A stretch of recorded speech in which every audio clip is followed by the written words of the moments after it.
let's record on this computer. Why not? Our district bought the licensed Zoom, but then at like 2 weeks into the school year said, never mind, stop recording to the cloud. We didn't buy that much storage. Okay, we have 141 schools. Who did you think was not going to, but whatever, alas, I digress. So to know why I've used GoFormative, you have to know a little bit more about my setting. This is our grading structure, and I've got a whole separate session on that linked in the speaker notes. I think my dog's about to invade here, so let's hope he doesn't bark. There he is, looking at him with his little bandana. Nailed it. Hey, buddy. Yeah. Where is my husband? What is his function today? Anyway, to know more about why I've used GoFormative, you have to know my structure. So I have a large department of 14. We offer 5 languages, but 8 of us are Spanish teachers. So per usual, sounds like conference, populations, like most people Spanish, great. But to do that, to be consistent, our department chair about a year before this, so about 2 years ago, implemented this grading structure. Every unit, we have 3 little grades, 2 medium grades, and 1 large grade. So we take, however long you need to take for a unit, we take about 3 weeks because we're block schedule, 90 minutes a day. And so within 1 unit, we have 6 grades that go in the grade book, 3 little, 2 medium, 1 big. The 1 big can be whatever, IPA, project, presentation, test with questions, or speaking task, writing task, whatever you want. For the 3 small, we usually give them, and you're going to see all my offerings, offer a lot of options. So it's a mix of, interpretive, the reading or listening, interpersonal, kind of, more like the AP tasks that are like, listen to this, respond to that question. Listen to this, respond to that question. As opposed to like live interpersonal, because we know how tricky that's been. And frankly, it's just not the hill we're going to die on this year in my department.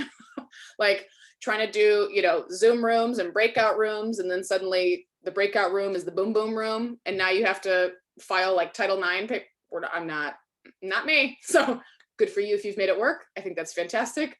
Feel free to judge me, but like, I'm not and I won't. And so then presentationally, they can write and speak and record themselves and all those kind of things. So you can do all of the modes within GoFormative assessments. And we typically do that, or assignments, whatever you want to call them. And then we do that in the 3 for sure. Typically our quizzes have 1 mode. So whereas I used to categorize them when I first started teaching as like a vocab quiz or a grammar quiz, when we look at the 6 core practices and all of those things that should be in context, that we've heard about all morning, like Leslie mentioned, like Angela mentioned, and Rebecca Hine, just all of the sessions this morning have talked about putting things in context, making them real. Kids aren't gearing up for some game. Like when you talk to native speakers, you're going to do this. We can make those practice conversations just as real when we get them negotiating with different resources. So now our quizzes look more like a listening quiz or a reading quiz. And then perhaps this year, and then perhaps on the 1 large, it might be a writing task or a speaking task. So kind of paring down how we would have included more things before, but still getting to what we actually prioritize, I suppose, if that makes sense. So we're focused today on the 3 smalls.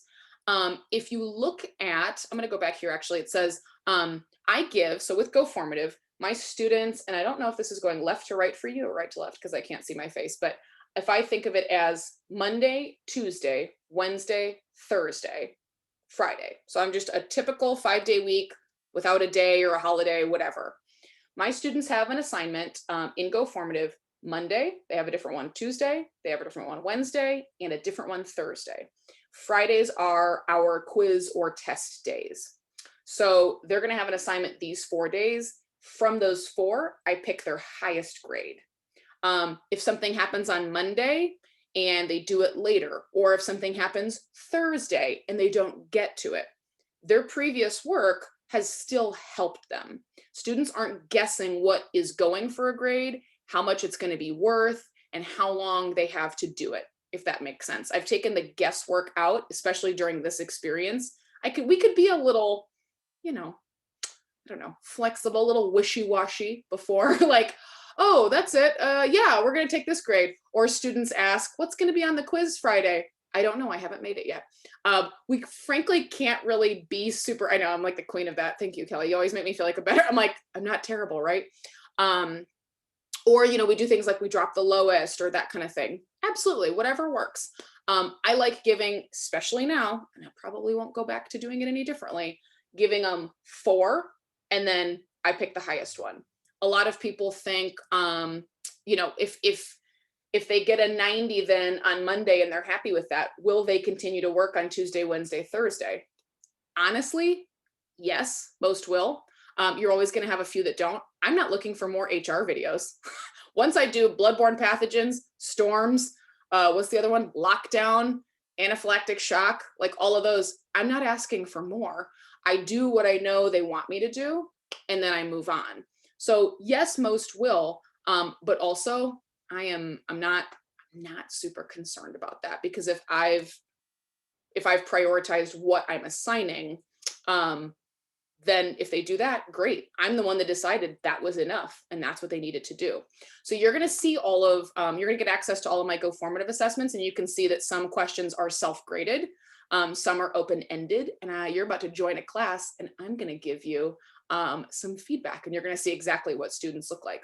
So these are, like I said, we give assignments Monday, Tuesday, Wednesday, Thursday, and then boop, we take out their highest grade. The same way you would in life, right? If you're trying to run faster and you go, oh my gosh, my goal was, a mile under 8 minutes and I finally did it. No one's standing off to the side saying, but did you average it with that 20-minute mile? Because technically the first time you ran it in 20 minutes. Like, no, that was my personal best, right? Okay, so you're going to see the timeline. And all of the logistics, like I can see in the chat, how long we have them to record, etc. Students, yeah, absolutely, Maria. Some students do only choose 1 or 2. Don't care. I'm just, again, being super honest, and I'm not always looking. The consequences ultimately will be natural. For example, if I know that my quiz on Friday is based on that Thursday, Wednesday, Tuesday, those 4 assignments, typically my students who do 1 or 2 of the 4 get to the quiz, and that first quiz attempt is like a 60, or whatever. And so then when they go to retake it, I'll email and say, okay, yeah, I can unlock this retake.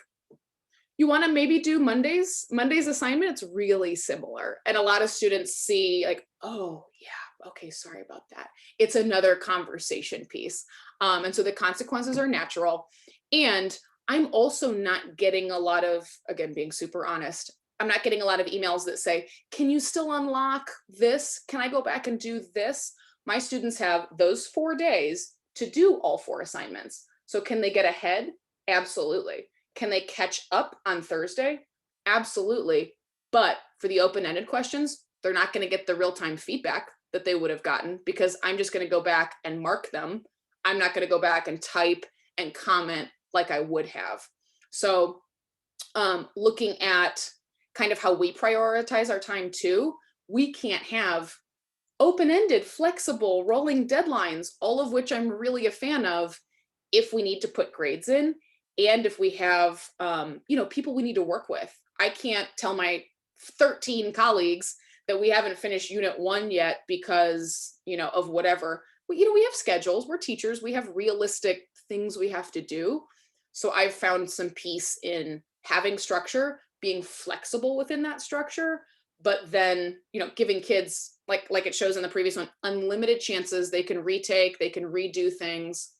And I don't really have any students that take advantage of that, or advantage of that ability in a negative way, if that makes sense. So this is my gradebook. This is a screenshot of January where it stopped yesterday. So yesterday was their unit 1 test. It was just a writing task. We have to call it a test, but it wasn't. This is that 3, 2, 1, but in context. So you can see the 3 classworks are green. The 2 quizzes are kind of that brownish, and then the test, the large, is blue. So knowing that I have 3, 2, 1 grades for every unit, how much they weigh, what they're called or considered, at the beginning of the unit, I just plug in my entire unit gradebook.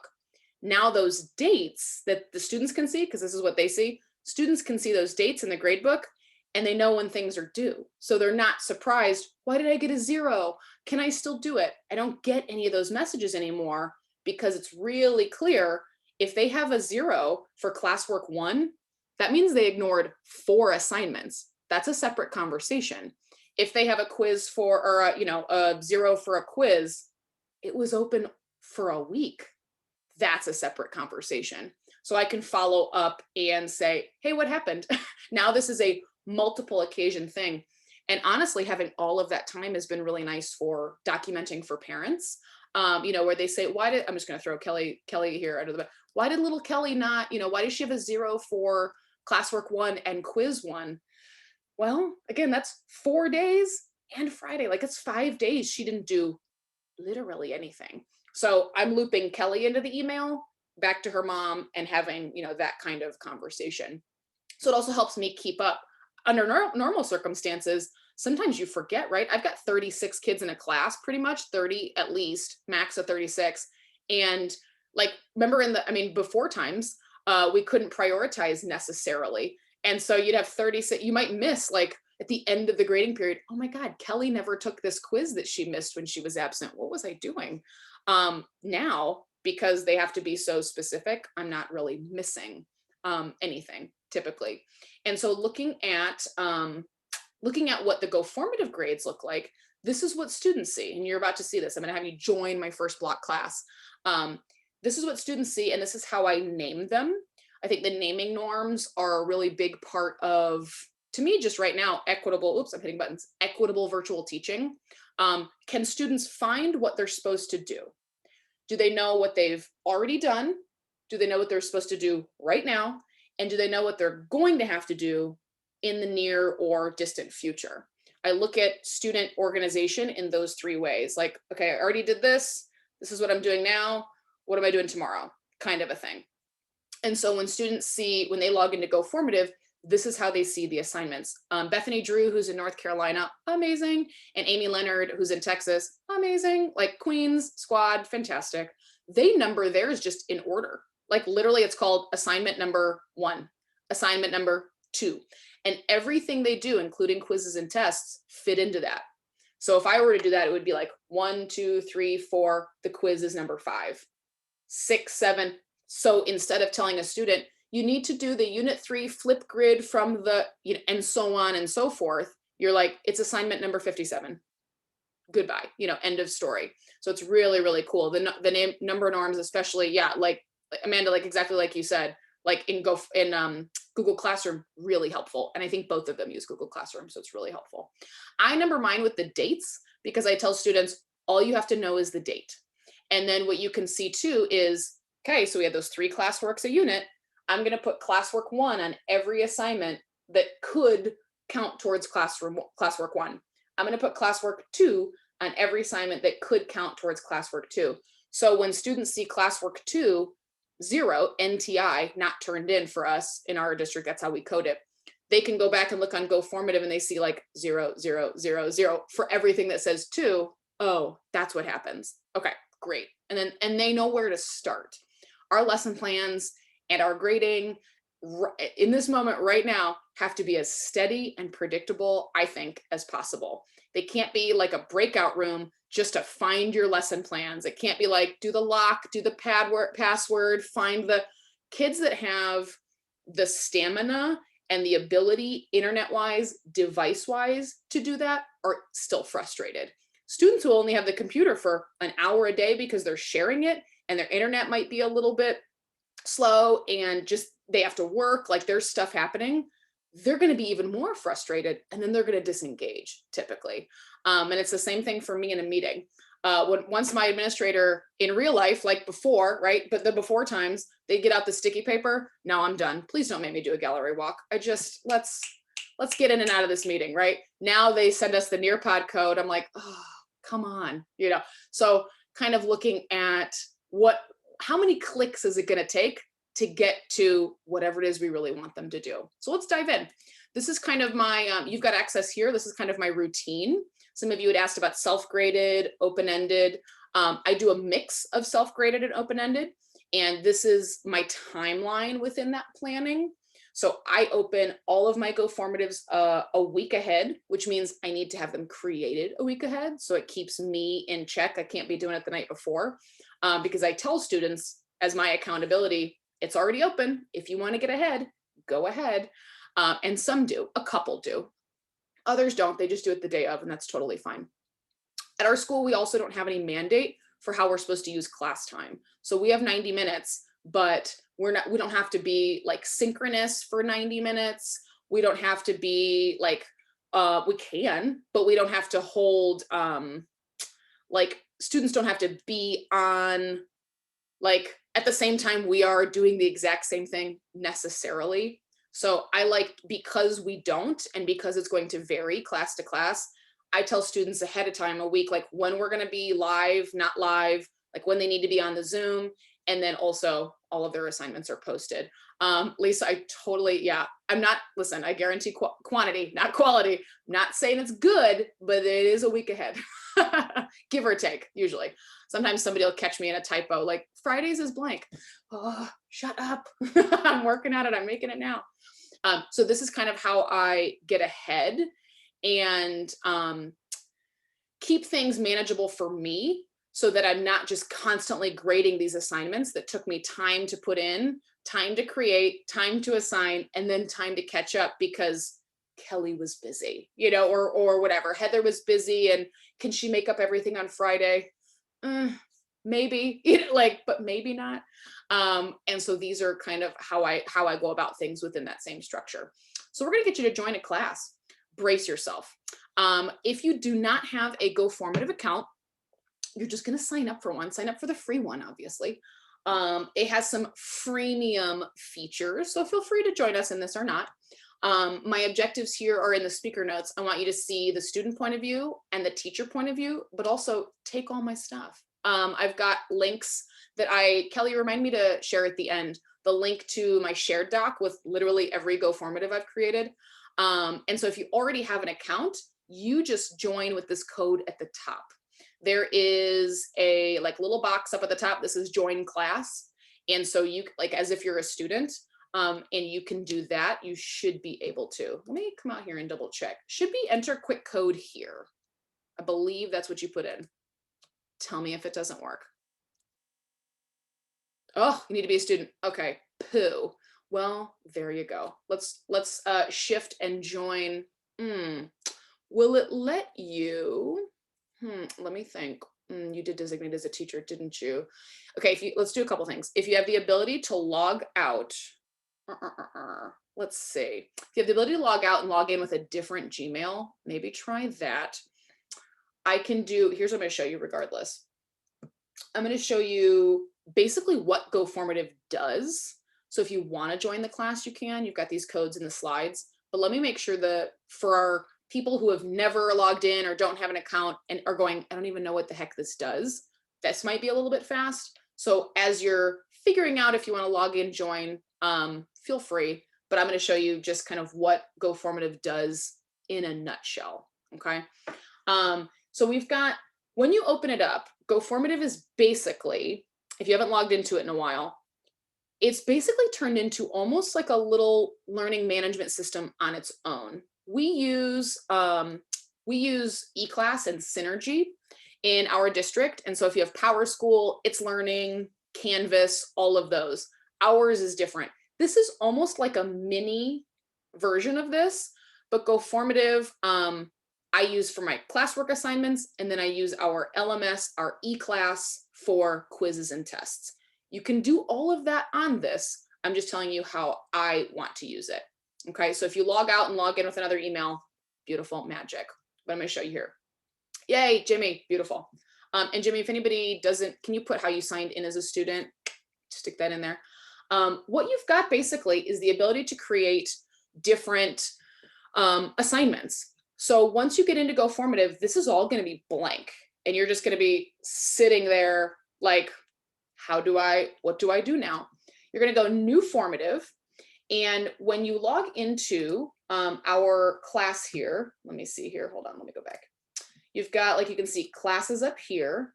And so I'm gonna put the code back up here. Whoopsie, wrong, that was the collaborative document. There's the code, WW3B53. So if you log out, join with a different email, and so on, that's kind of our class code.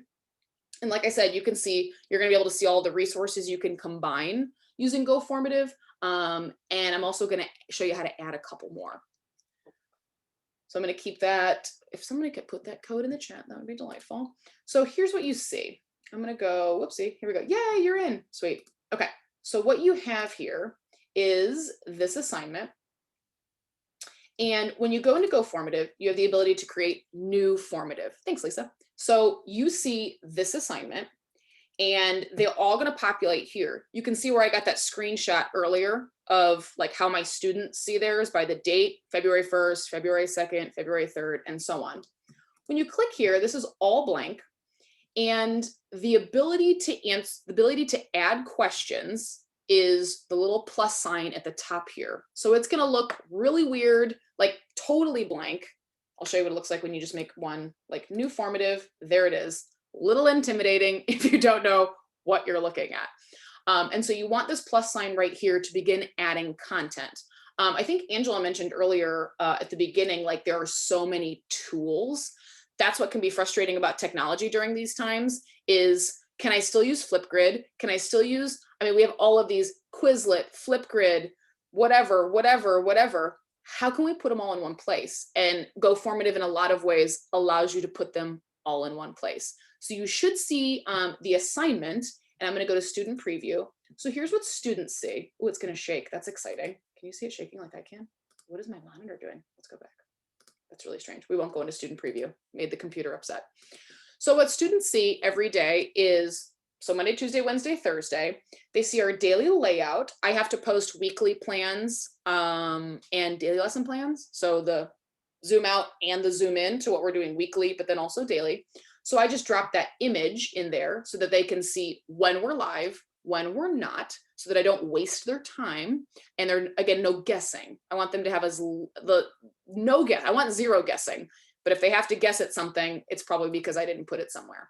So every day we do some daily questions, and you should have the ability to like answer these now, but I'll double check how I assigned it. They have a little short answer here. Oops, I need to change this because you don't have the ability to answer that. I need to make this a short answer. They have the ability to answer questions here. So in our daily questions, we have 6 options always. They pick 4 to answer. And I've got a video that explains that more on YouTube as well. So I can share that recording. And yeah, Jimmy, absolutely, this recording as well. So they go through, they answer the questions.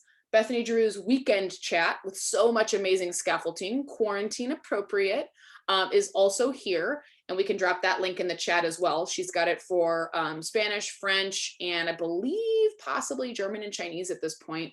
Quarantine, kind of COVID appropriate verbs. But then also in context, it's a PDF. So these are things that we would have used physically in the classroom before. I made little chat mats, printed them out on the color printer we're not supposed to know exists at my school, but I found the code. And so I printed them out 2-sided. One side of her weekend chat says, what are you doing this weekend for like Friday? And the other side says, what did you do this weekend for Monday? So future and past. I just save those as an image. Students tell me what they did this weekend, and they use all that scaffolding. And then we go into, the assignment. So this is me as the teacher, speaking about what I was like in, what I'm like in 2021. This is next week. We're starting the childhood unit. And so this is live in real time. Like I said, I don't use Pear Deck or Nearpod. So this is me in real time. I can open it up and see them answering in real time, which I'll show you in a sec. So this is me narrating. This is me narrating in class. And then I talk about, there's Sherry, test. It's working, Sherry.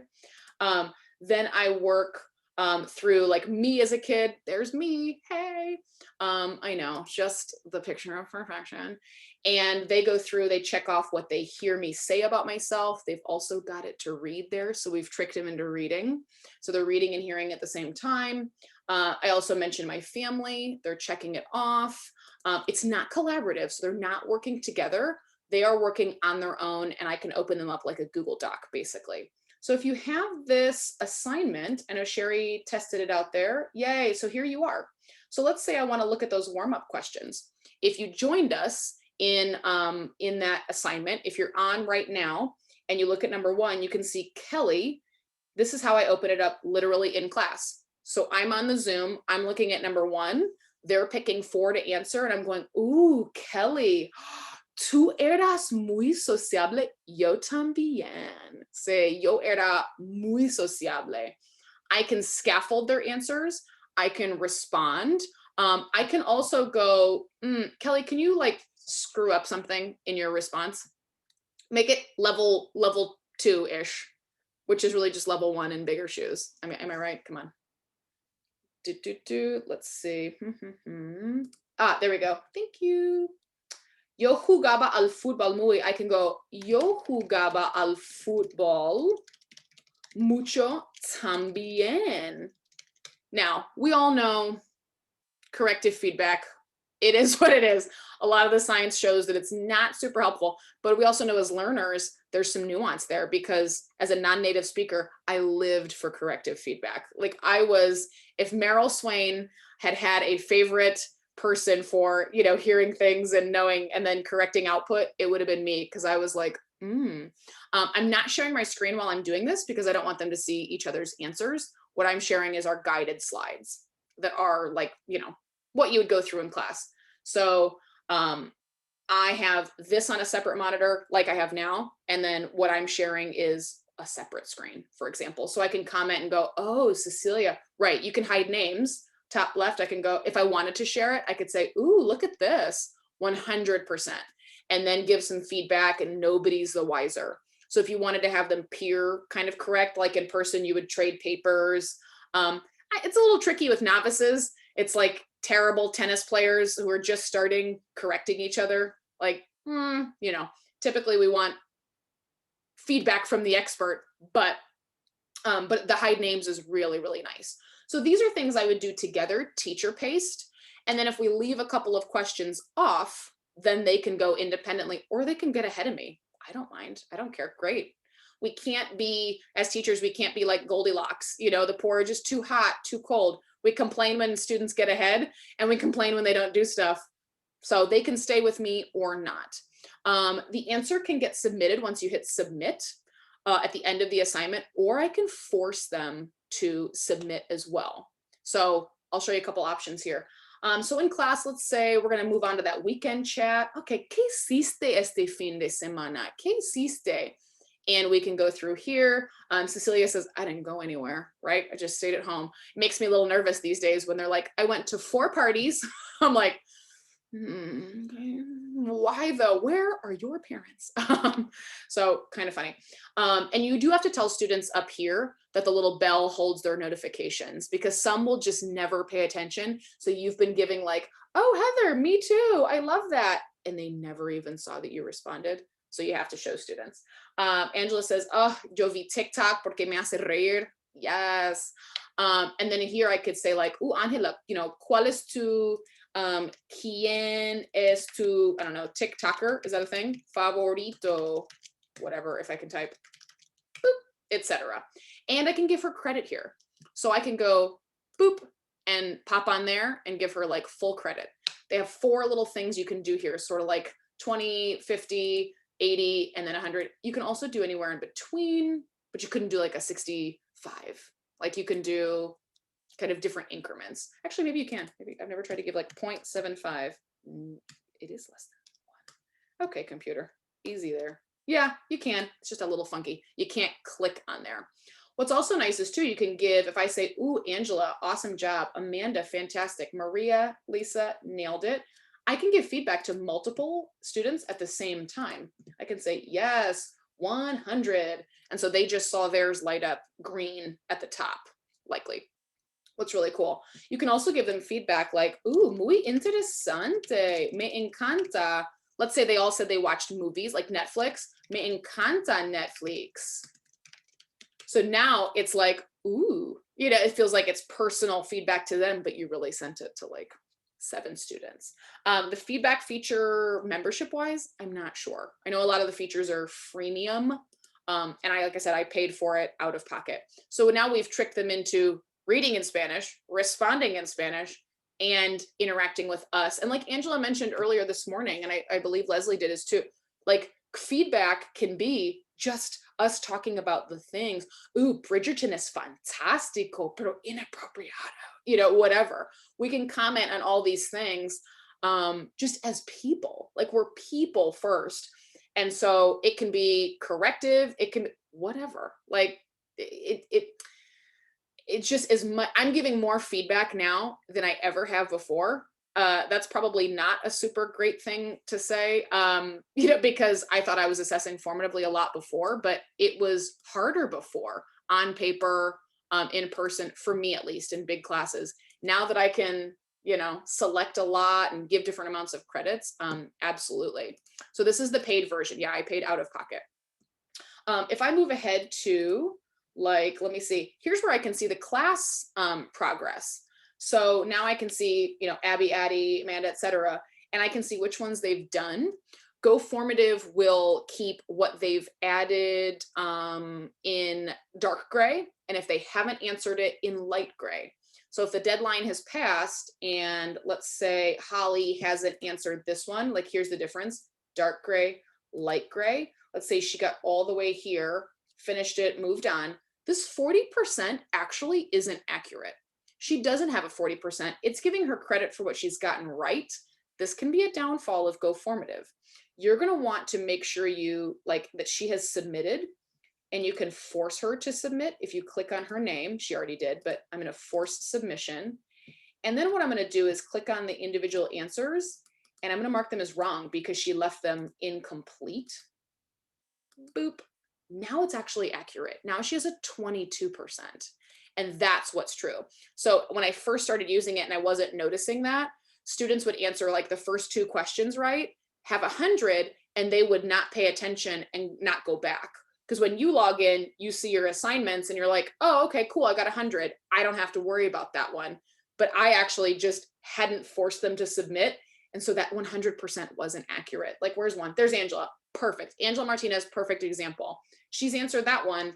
I gave her credit. And now she's like, 100, baby. Like, are some going to take advantage of that? 100%. Do some just not realize? Yes, like absolutely. And so then it sends mixed messages. So I make sure the next morning, absolutely, Lena, I make sure the next morning that, like, let's say today is Tuesday, that yesterday's assignment, Mondays, I've caught up, I've read them all, I've marked them all, and I've forced them all to submit so that those percentages are accurate. Because Friday, when they expire, all of my GoFormatives expire Thursday night. So Monday, Tuesday, Wednesday, Thursday, they have till Thursday at midnight. All of them expire. And if I'm just getting caught up on Friday and they're realizing, oh, I didn't have 3 100s. I now have an 80, a 50, a 12, because they're overloaded. They might not remember that they didn't finish it. That's a little bit on me, or a lot on me as well. I give feedbacks in comment form. I give feedbacks orally in the class, in the moment. You can also give feedback here. I'm going to go, like, let's see, Holly. I'm going to go here, Holly. And then it says type feedback for Holly, but click that plus sign. Boop.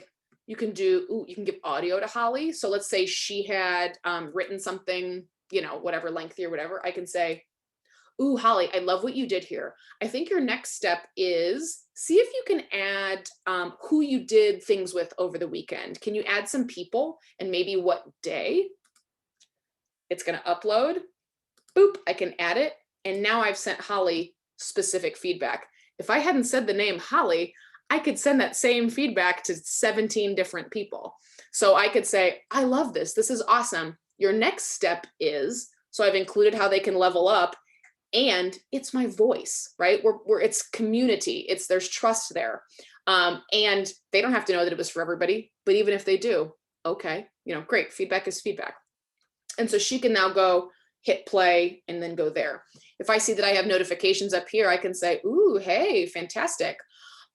Stacy might have put, so Stacy, it looks like you're clicking the feedback part instead of the short answer box maybe. So submitting your answer in the feedback, like to me, instead of in the answer part, and students will do that too. It's really hard to tell sometimes like which one is which. So you'll see that happen sometimes as well.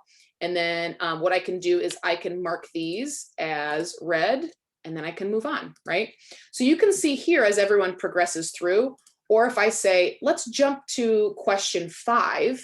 So if you guys scroll down to question 5, you can see, I can see who's picked what. Like Delia's got funny, curious, responsible. You know, Abby has almost the same, smart, funny, curious, responsible. And it's going to auto grade those. There's a little auto in the corner there. So I also allowed it to have partial correct. So if they're missing one, it'll give you partial. If they have all of them, that's a 100.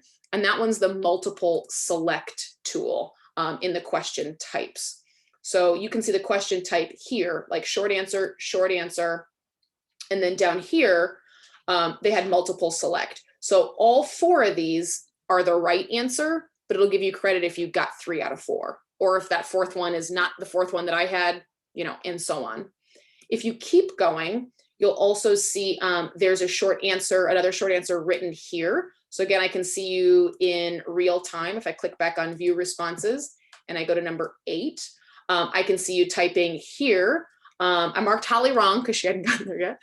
Nobody had. But if you start typing in number 8 too, what you were like as a student, I can, or as a child, I can give scaffolding just right there in the answer, right? So students aren't going, yo solía tener, like, because then we just know, with this, thank you, Heather, with the soler, I'm like, when was the last time you heard anybody use the verb soler? But the second student, look, solía tener hambre. What are you even saying? You know, it's like level 1 student saying, I would have liked to have known. Shut up. You're still saying me llamo es. Give me a break. just use the scaffolding I gave you. It's right there. So because you can put like images in the prompt, these are pictures of the slides. So literally like in class, we would have played GimKit right before this. And while I'm doing that, I'm saying, hey, while you're waiting for the GimKit code, you know, because I've got 3 screens happening, go ahead and answer this one.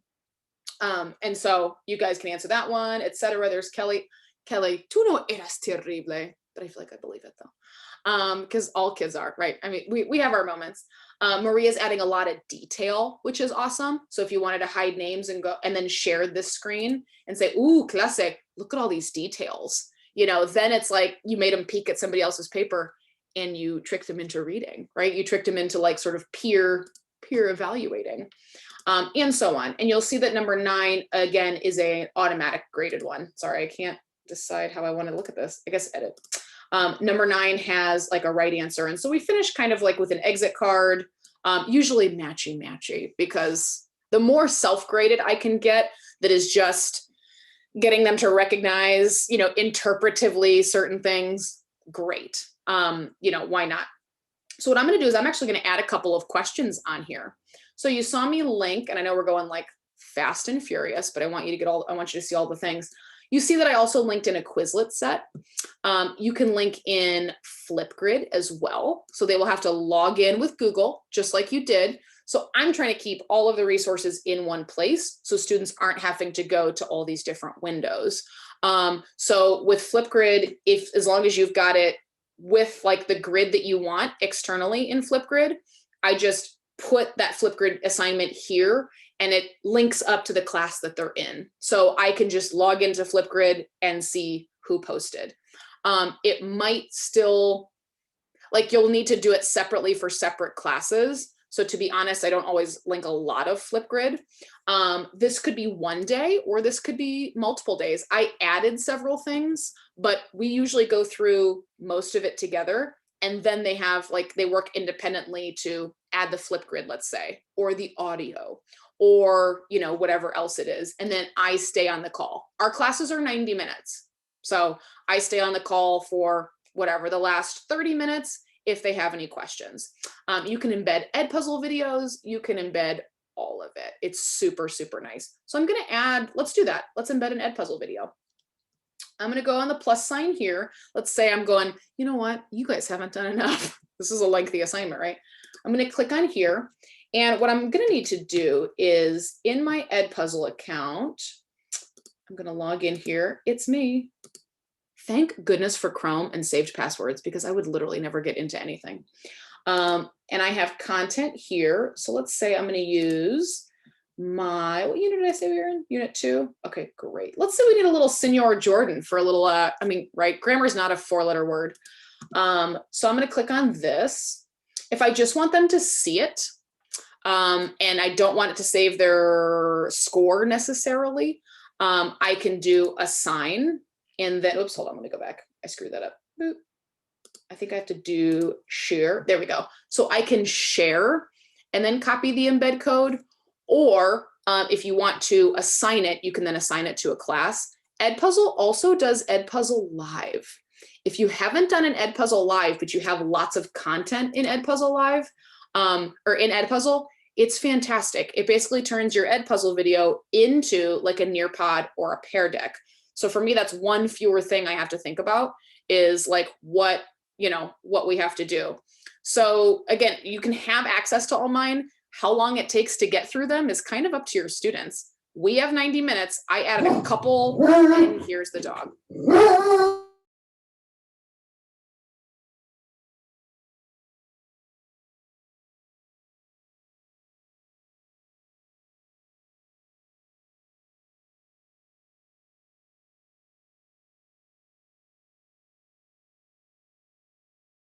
Did anybody see him whack his head on the door? That was really dramatic. He was like, wham, into the backwards.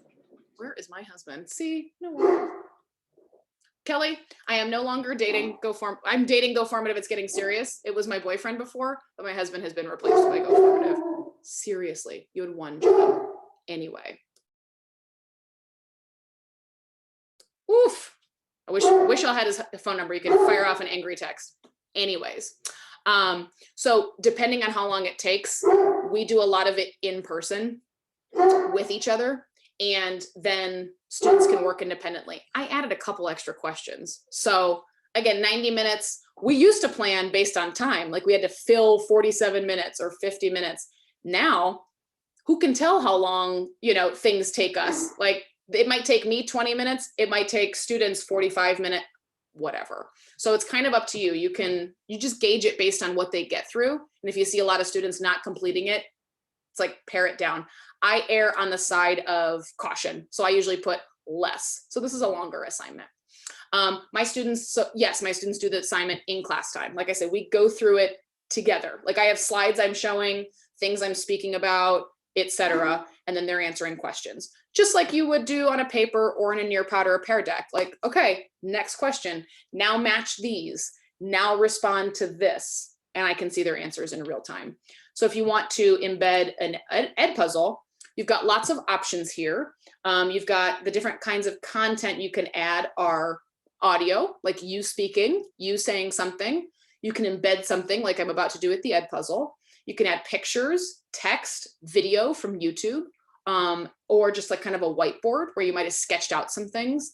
And then these are the types of questions students can answer. You've got audio response. They can categorize things. They can write a long answer. They can graph things, kind of more mathy because it's like actual graph paper. And then matching, multiple choice, multiple selection, etc. So let's do an embed. And I'm just going to paste that code from Edpuzzle. So before question 9, you should now see an Edpuzzle in real time. Let me know if you don't. You should see it in there. And if you hit refresh, it'll go boop, and it might pop in there. If I wanted to say, let's say I wanted to have that video just always, and I have a YouTube video from Senor Jordan that's like, let's say, Senor Jordan AR verbs imperfect tense, just for a little pop-up grammar and something to refer to.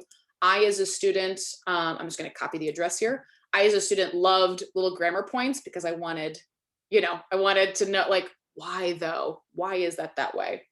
All of the answers are auto-saved. So if something happens and they start it and then they have to leave and come back, it'll save their progress, a lot like a Google document. So let's say if they want this video, I'm going to add it here, like boop, boop, boop. Maybe I make the Edpuzzle part of it optional. Like they don't need to answer the questions because it's just formative, but I do want to add the video. Then you can just put a video right in there, update, and there's just that video.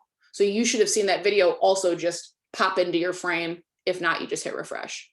And so all of that is there.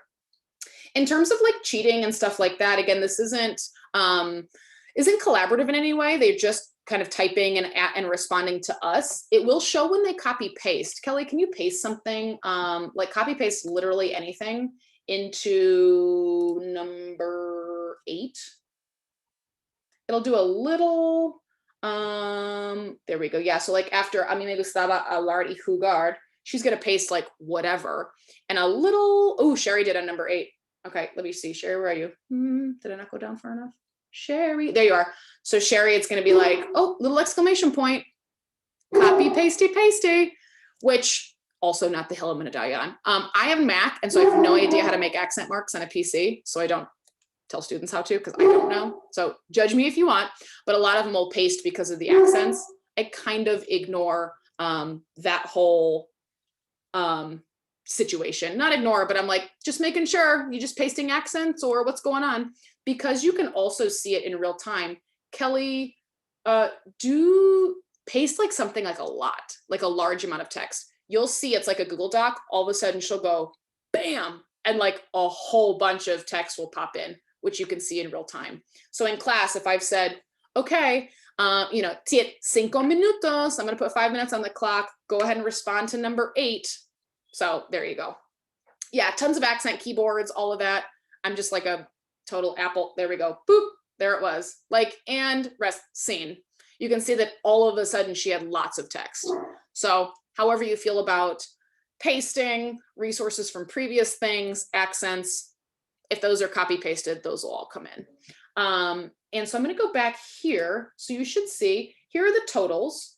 Let's say this assignment is in like a week later, and some of you slackers have not done any questions. I'm going to hit force submissions. This is the best feature. You don't have, not the best, they're all the best features. You don't have to manually go through and go, Andrew, missing a few answers there. 0, 0, 0. Just because it's empty, you can do that all at the same time. So when you go force submit, it's almost like you took the stack of papers and how 7 of them were blank, like goodbye, and moved on. Grade all empty responses. I'm just going to select all, submit. And so now all of their percentages are actually accurate. Pretend like I went through and I had graded everything already. Like in that moment, all of them. So now we're actually looking at accurate responses. And it'll say this little exclamation point will do, like if she, let's say I graded this as red. Let's say I was like, oh, that was graded as empty. And that little exclamation point's there. It means she added something after I had already graded it. So I can go back and say, oh, okay, sorry, Holly. Yeah, full credit. Or like this one, Jimmy edited his afterwards, and so I can double check. So little exclamation point will show copying and pasting, and a little, like the little exclamation point in the middle will show if they've edited after you've graded. So I confine my feedback to like in the class period, in the thing, as much as I possibly can. And so if I'm giving like commented or oral or comment written feedback every day, every assignment, as much as I can, I'm gonna cap it off at that class. So once we've left first block, I got to move on to the next one, and I go on from there. So I don't spend a lot of time outside of class. I do as many mass comments as I can, and as many kind of like smart kind of hacks as I can, like especially with the points, or telling multiple people, hey, you're, whatever, I think you could add blah, blah, blah. So getting yourself acquainted with that and figuring out how you can get the most kind of bang for your buck. I think we have to go, right? We're like 4 minutes over. Yeah. The next one's right. 11:20. Oh, try to go really fast too, which I know can be frustrated for assigning them. I mean, the last thing I'm going to tell you, you've got, I assigned it to you guys, and here were the settings that you had. For example, you can edit, even though I forced you to submit. You can return the scores instantly or after students submit, or just whenever it closes. And you can choose it to not show them the real answers. Yeah, Laura, that's what I was just saying. A little exclamation point can be copy pasted or that they've edited it since you graded it. Exactly. So if they've edited it, if I allowed edits and they've edited it since I graded it, boop, then there'll be a little exclamation point. And so that'll be a little bit tricky. This was like a very fast course on this. So if you want to explore more, I'm going to drop in my website in the chat here. And what you've got is a document to all of them that I've ever made. So some of them have, hold on, I can't do this at the same time. What's my name? There we go. Some of them have copyright stuff that I had to take out. And we need like a follow-up, right? It was like a lot and yet not enough and yet fast. We need like 0.2. I will share this recording if you want. There are also lots of more recordings on my website. So if you go up there, it's that bit.ly. And Stacy, yeah, that's the 3 of the 3, 2, 1, exactly. There's a couple videos too at bit.ly/roomies zoomies planning that also illuminate like how I do it on a, oops, sorry, Margaret, that just went to you, on a daily question level, like on a daily level, how we go through. And it illuminates more of the grading piece of that as well. Whew, that was fast, right? Dang. Okay, if anybody wants to hang out, we're gonna go to the next one, but I think we still have like 4 minutes. So let me type this really fast. Roomies, zoomies, planning, hold on. That's like the students, right? We start narrating everything we're doing. There we go.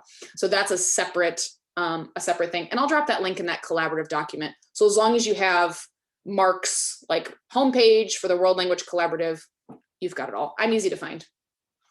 Yay. That was fast. Too fast. How is 50 minutes never enough? Oh, it's too good. GoFormative's too good.